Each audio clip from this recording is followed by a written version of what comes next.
Bienvenue à tous dans ce flash.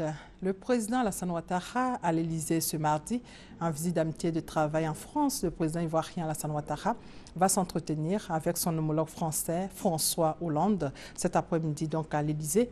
Le chef de l'État ivoirien qui vient de prendre part au 25e sommet des chefs d'État et de gouvernement de l'Union africaine à Johannesburg, en Afrique du Sud, va évoquer certainement la situation politique et économique de la Côte d'Ivoire avec le président français. Les deux hommes d'État vont échanger à coup sûr sur la situation sécuritaire dans la sous-région, notamment au Mali, où une attaque terroriste a fait mercredi un mort dans les rangs des forces de sécurité au sud du pays. Aujourd'hui, mardi 16 juin, c'est la journée de l'enfant africain.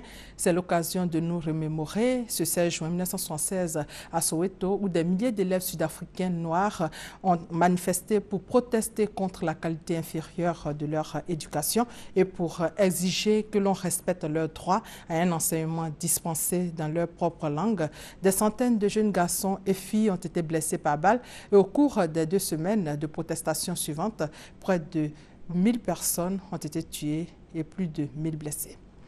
En Côte d'Ivoire, la journée met l'accent sur la protection des enfants et les efforts collectifs pour mettre fin au mariage des enfants en Afrique.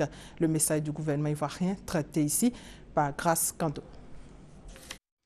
Institué en juillet 1990 par les chefs d'État et de gouvernement de l'Organisation de l'Unité africaine, aujourd'hui devenue Union africaine, la journée de l'enfant africain est célébrée depuis lors le 16 juin de chaque année.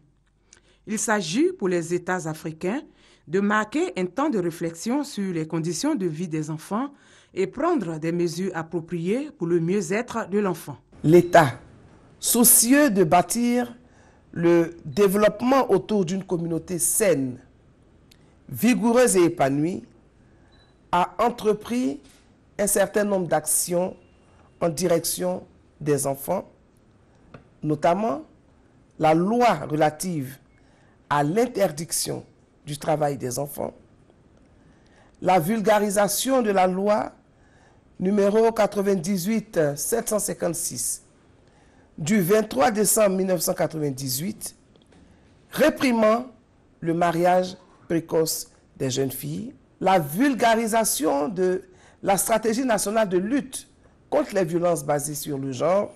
Malgré ces efforts soutenus de l'État, beaucoup reste encore à faire. Le ministère de la Solidarité, de la Famille, de la Femme et de l'Enfant perçoit le phénomène des mariages précoces, des mariages forcés que certaines pesanteurs culturelles rendent encore tenaces, comme un véritable défi à relever.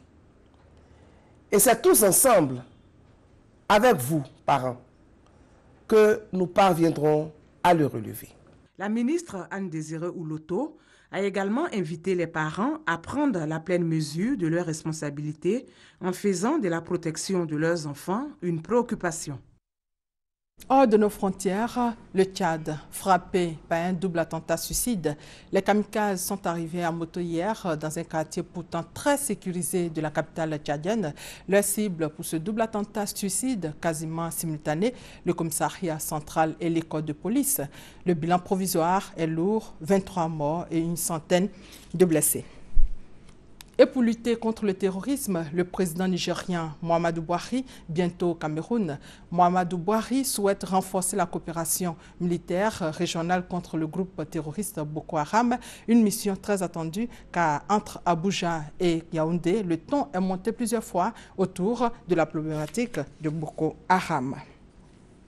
Concernant la crise au Burundi, l'Union africaine demande un consensus sur la date des élections. À l'issue de sa réunion samedi soir à Johannesburg, le Conseil de paix et de sécurité de l'Union africaine a réclamé la reprise rapide du dialogue politique au Burundi et l'adoption donc d'une date consensuelle pour les élections. Pour terminer, 16 personnes ont trouvé la mort ce mardi lorsqu'un train a heurté un camion semi-remorque dans un passage à niveau dans la région d'El Fayez en Tunisie. La locomotive et le deuxième wagon ont déraillé avant de se renverser, provoquant la mort de plusieurs personnes. Et c'est la fin de ce flash. L'actualité revient à 13 h. Merci de votre fidélité.